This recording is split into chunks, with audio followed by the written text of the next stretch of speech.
Hello everyone, welcome back to Tekpon. Today, my guest is Guillaume. I hope I pronounced your name right. Hello. More or less. What's Okay. up, Christian? Thanks a Uh, lot for having me. I'm so excited to do this. I've been following you for a while, and I have a lot of questions to ask you. So yeah, let's start this. Um, what is lempire? Can you tell us more about it? Yeah, so lempire is a suite of different software tools that allows people build better relationships and grow their businesses. Okay. And I saw that you have different projects: lemverse, lemlist. Let's start with lemlist. Yeah. What does lemlist do?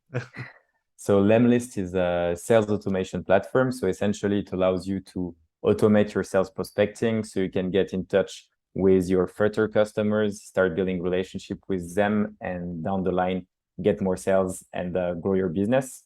The first project actually of Lempire was Lemlist. It was back in 2018, and we crossed 10 million in annual recurring revenue at the end of last year in 2021. Okay, so you grew it from $1,000 to 150 million in the valuation. Yeah, so we started the company with only $1,000, and now it's worth more than $150 million. I ordered your book. It's supposed to come Nice. next week. Yeah, it would have been nice to have it here, but yeah. Anyway, and about lempod, I saw that you sold it, right? Yeah, so lempod was actually the second project of Lempire. It came from a need that I had where, like I was in a lot of Slack communities, and everyone in those communities, every time they were posting on LinkedIn, they would then ask for people like, hey, could you come and engage on my posts? It was the same in many companies and startups where people want to help each other. So when someone in the company posts, they're just going to put the Oh, link of their post and mm-hmm. ask people like, can you click on it and go engage? And I was like, okay, this thing must be like automated. It's like a waste of time for everyone. And we basically like created like a Chrome extension that allowed people to be together and automate this. So it grew like to in 12 months to about $600,000 in annual recurring revenue. And at the time, because we were like really a small team, and we thought that it would have been like much smarter to focus. I was like, okay, you know what? Like let's sell it, and it will be like our first exit as a company, which I think is also kind of cool because it's always interesting to see like how you go from building a software up to like selling it.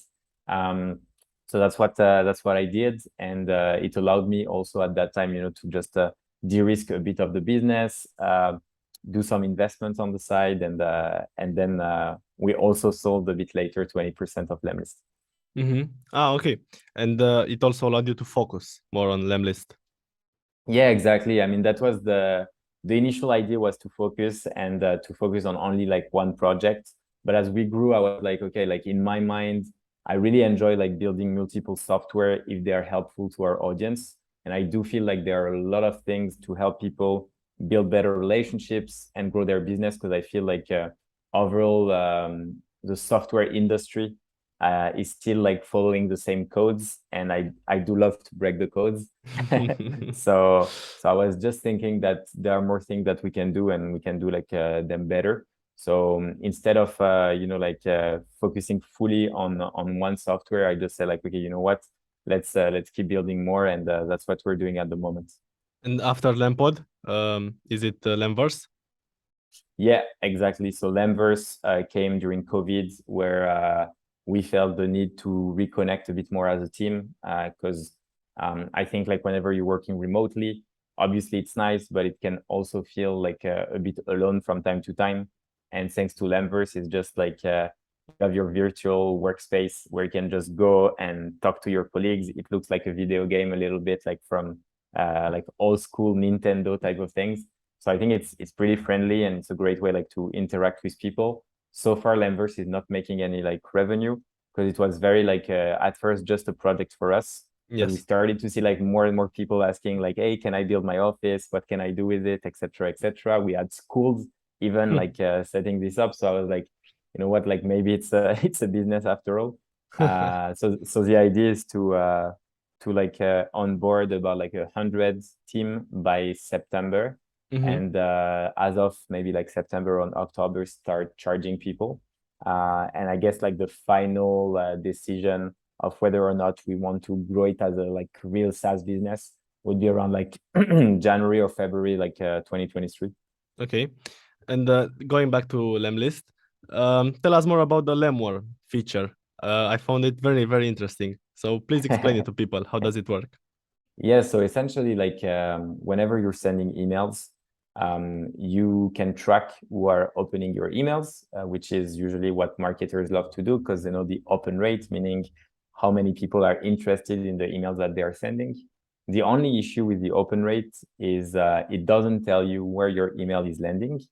And when most people think that they have a low open rate because of the subject line, for example, we've actually realized that the biggest impact on the open rate is not like the words that you are using, but it's the deliverability, meaning whether or not your emails are landing in the inbox rather than the spam folder. So after some time, I was saying like, okay, we have a huge community. We have the biggest community around sales automation called the lemlist family. I see a lot of people struggling with deliverability, and we have access, like all our customers, whenever they join like lemlist, they connect their mailbox. So I was like, you know what, like if people are willing to do that as like a community platform, what if we would build like a product that will allow people to send emails to each other? That way, with the variety of inboxes that we have, we're able to know exactly where emails are landed. And if we see that an email from the community is landing in spam, then we would put it back to the inbox in order for people to get a better deliverability and for them to be able to grow their sales, have more people reading their newsletter, etc., etc.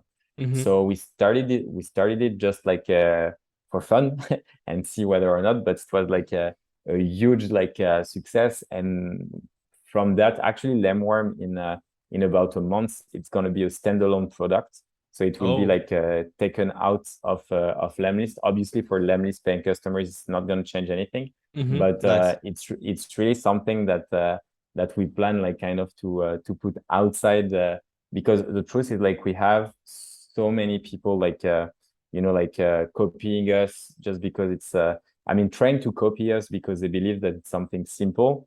But the thing is like what most competitors don't have is a variety of inboxes. Like we have Yes. customers from startup scale up in Europe, US, Pacific, APAC, etc. You Up to had like the first movers advantage, right? and more than that is it's also like the community type of thing. So we have companies like Zendesk, Uber, like really big companies and corporations who have like a really high domain authority.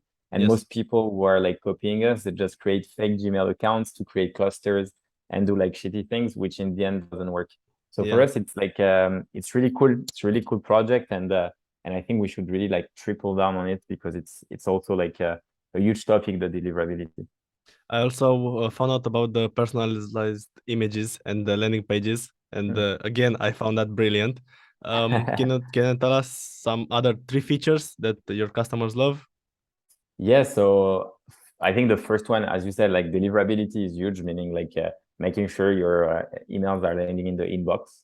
And then it comes to like personalization.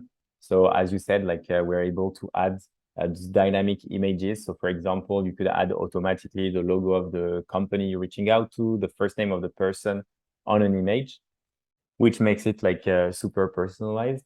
And on top of it, I would say that the multi-channel feature is something that people really enjoy. Being able, like to message people on email, then LinkedIn, then, like making a task to give them a call. I think this is whenever you're doing sales, that you really like step up. So I think this is quite important. But you're not doing emailing in bulk, right?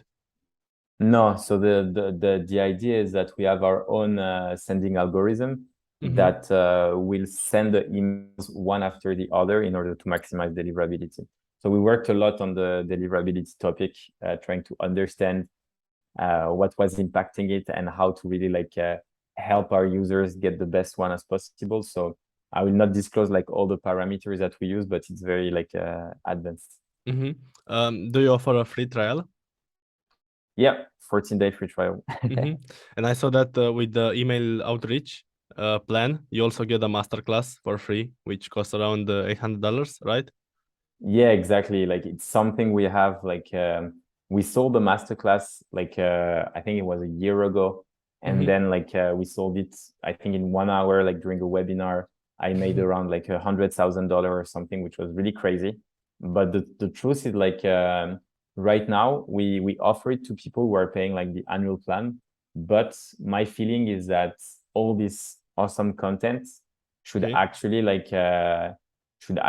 be provided like for people for free, because my role in the end is not to make money with courses. It's more like to really help people succeed. And like my core business is a SaaS business, and I don't really want to make money with like master classes. So I'm like, you know what, fuck it. I think like as of September we will launch like publicly some courses, like so more and more people can access it and get Nice. certification and this type of things. And talking about money, you said no to $30 million.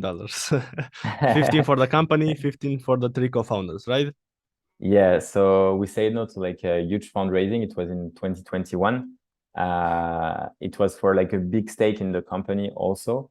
And the Hmm. truth is like we are very profitable. We've always been very profitable, and I like the way we operate the business because it's like really sharp. It allows us to be like to be really like just investing where we need and when we need to invest. Hmm. And I think like whenever you start the business with only $1,000, you need to be creative. Yeah. And the constraints that you get from lacking money like pushes your creativity. So for us it was really like I think just part of our mindset. And last year, however, we sold like 20% for $30 million, Hmm. which valued the company at $150 million. Oh, so sometime later you accepted the offer, right? Uh, It was not like a fundraise. It was more mhm. like what we call cash out or secondary, which means that Mhm. the money didn't get to the company, it just went to founders. Oh, okay, okay. And do you think this was the biggest challenge in your company, saying no to that amount in the first place, or what was the biggest challenge? Yeah, to be honest, like I think it's been we had like tons of challenges obviously, but I think like it was very tricky at the time because, as I said, like we started with very little money. The fact that we had the opportunity to get, let's say, like $5 million was just like huge, and we would have been thinking like, yeah, this is just crazy, like it's just such a huge amount of money. Hmm. And down the line, I was yeah, it's at that time what was really important for me is to showcase to the world that you can create a huge business without having to raise hundreds of millions. So I was really trying to make a point. But again, like I never was against fundraising. I think it's fundraising is great. Like most of my friends fundraised. I think for a lot of businesses it can be really helpful. I just think it's not the only path to success, and some businesses can really like work and yeah, just like be great businesses without having to fundraise. So for me, like the important part was just to like send a message, and Hmm. from there, then I was able like to just like like have more people talk about bootstrapping, about like yeah, and it's interesting. It's just Yeah, interesting to give hopes to more entrepreneurs that with $1,000, which is I guess something anyone on the planet can acquire from like yeah, working, or yeah, you can get started and do something great. yeah. And I think it delivered because it's the most popular video on your channel, I think. Yeah, yeah. Yeah, I It need to change it completely changed actually. my perspective. Yeah. Okay. What's your vision? What are the next steps for lempire from lemlist? Do you have any other plans that you want to tell us? Yes, yeah, definitely. So for me, basically, like what I've realized is within our company, we don't really have any struggles between marketing and sales. Hmm. Whereas in most companies, like marketing and sales, there's like huge chaos. So in my opinion, I think we have like a way for people to grow their businesses through building relationships and building like genuine relationships.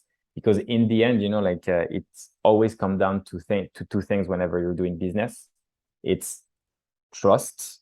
So, for example, let's say that I want to buy or purchase something.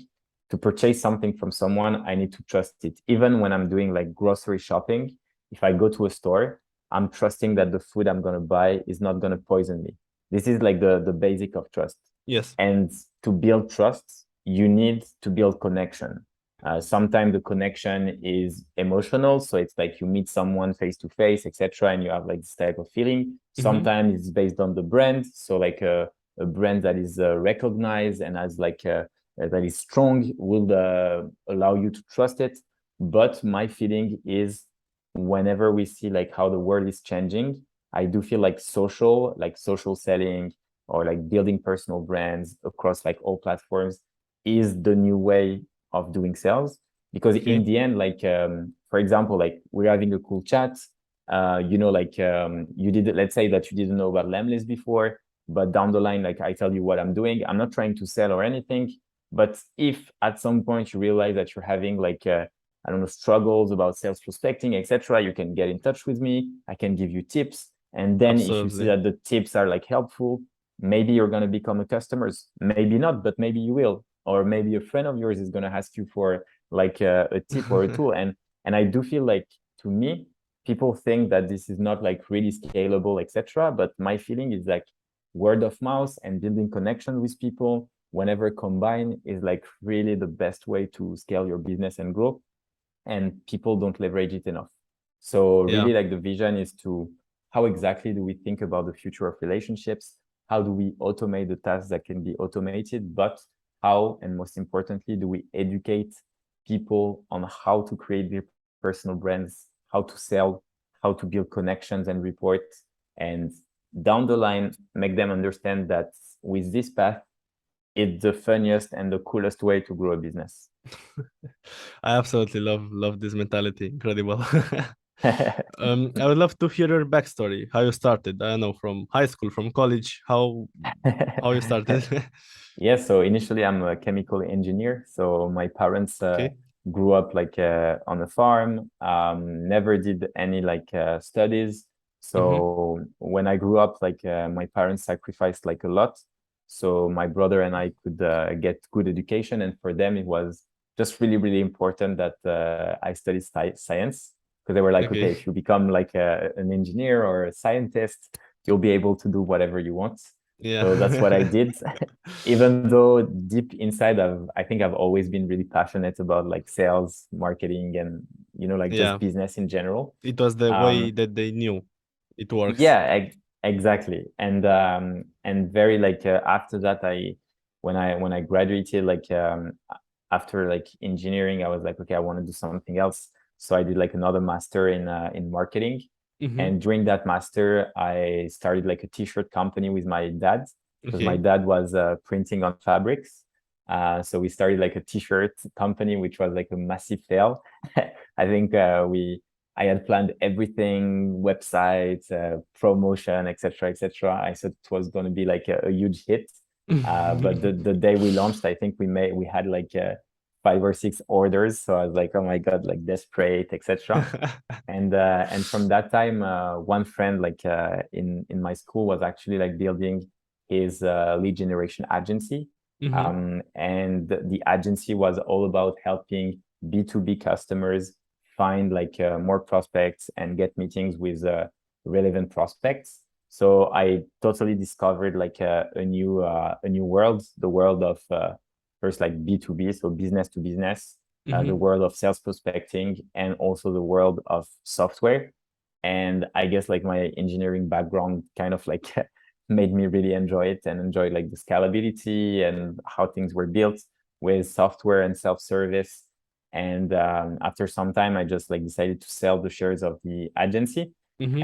as I was using basically all the products on the market, allowing our clients to do their sales prospecting. And I say, okay, all these products are selling you one thing, which is put your sales on autopilot.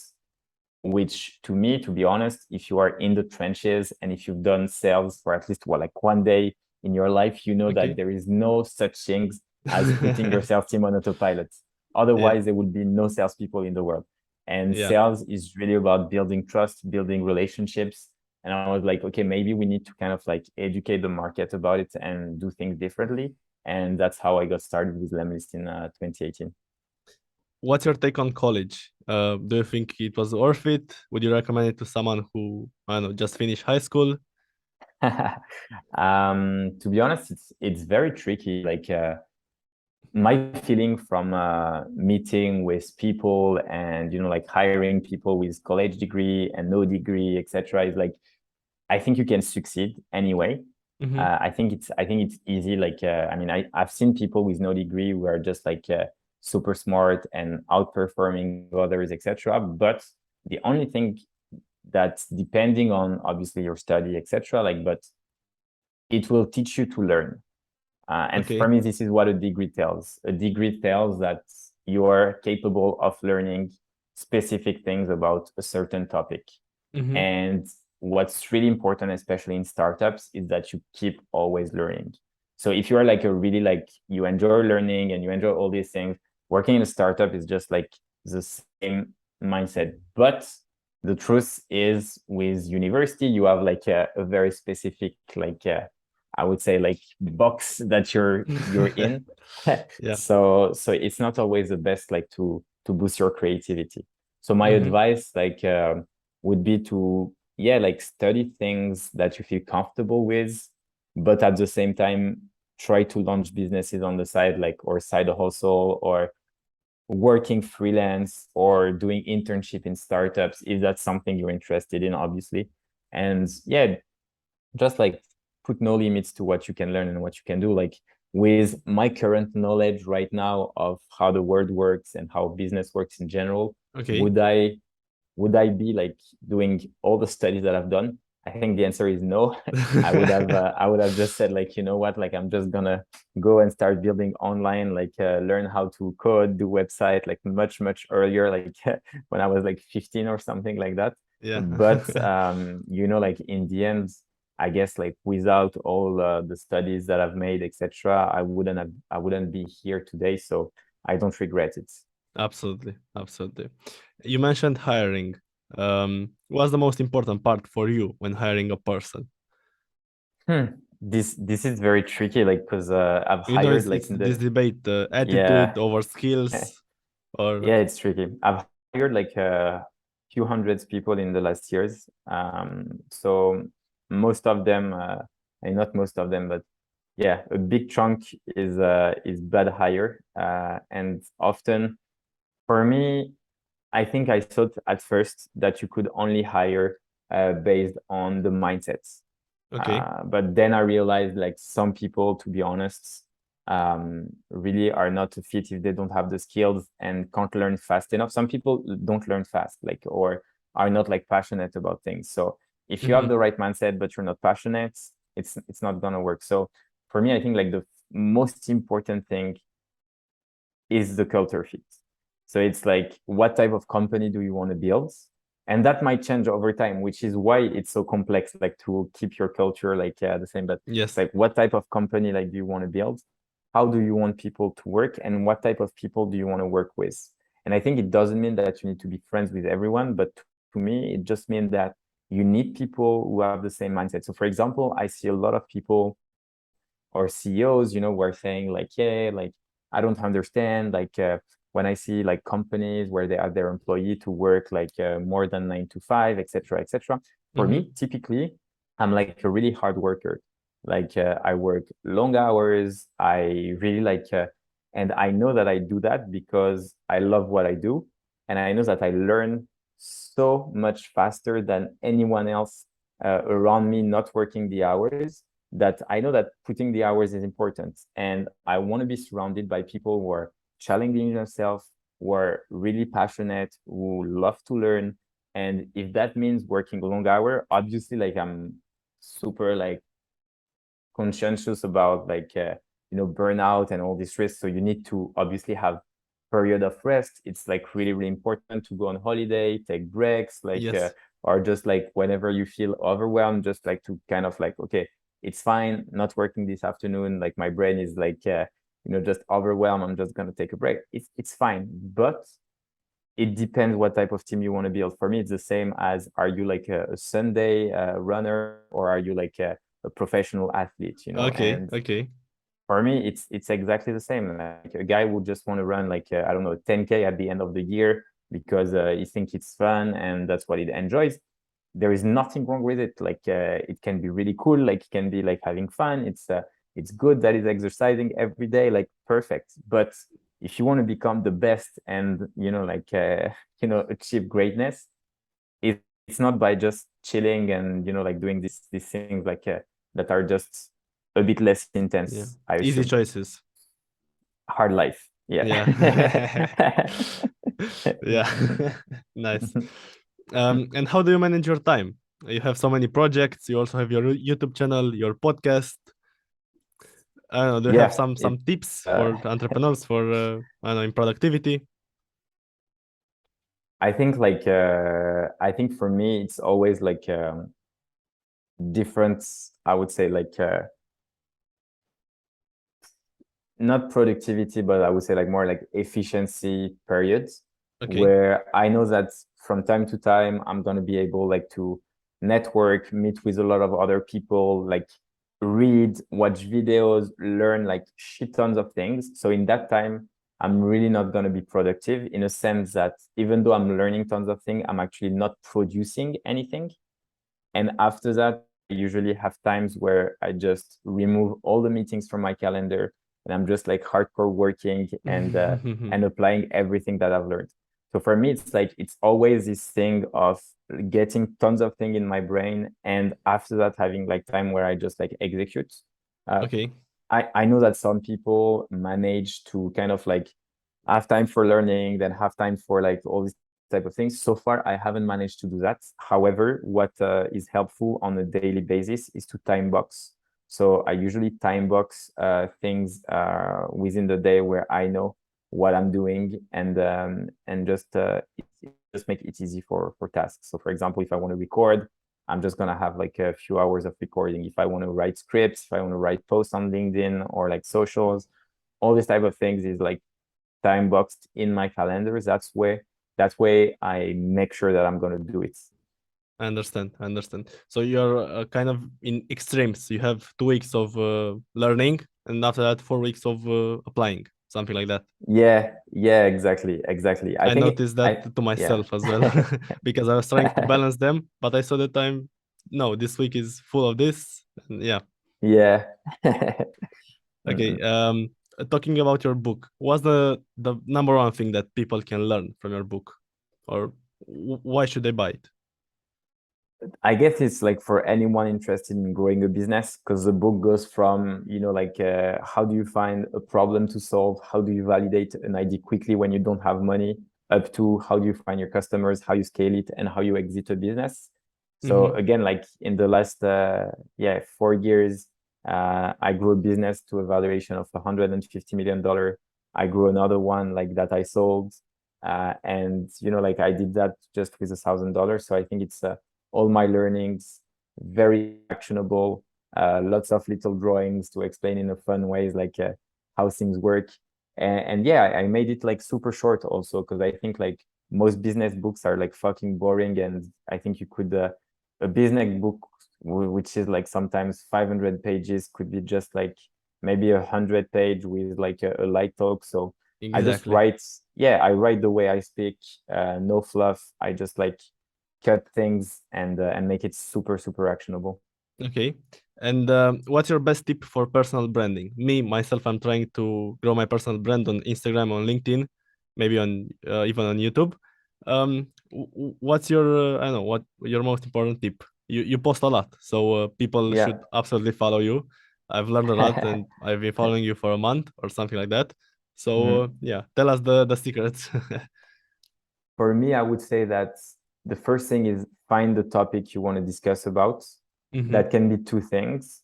Either the topic you want to become an expert at. So let's say I want to become the best entrepreneurs, which means that everything that I'm going to learn about entrepreneurship, I'm going to document it and share it.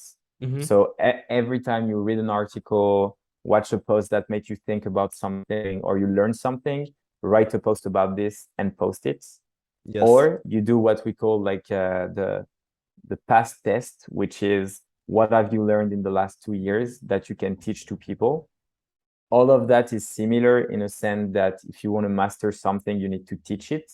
And writing to me is literally like the best way to teach anything to anyone, because whenever you think that something is very clear in your mind and you start writing it, you would see whether or not it's true. And Okay. most of the time, people believe that they master something because in their mind, everything seems clear. But whenever you ask them to write it, everything feels like, oh shit, you know, like I haven't thought about that. This is not really clear, etc., etc. So for me, it's like two options. Option Okay. one, think of the things that you've learned in the past. And that way you can list down everything and start writing about it because you already master it.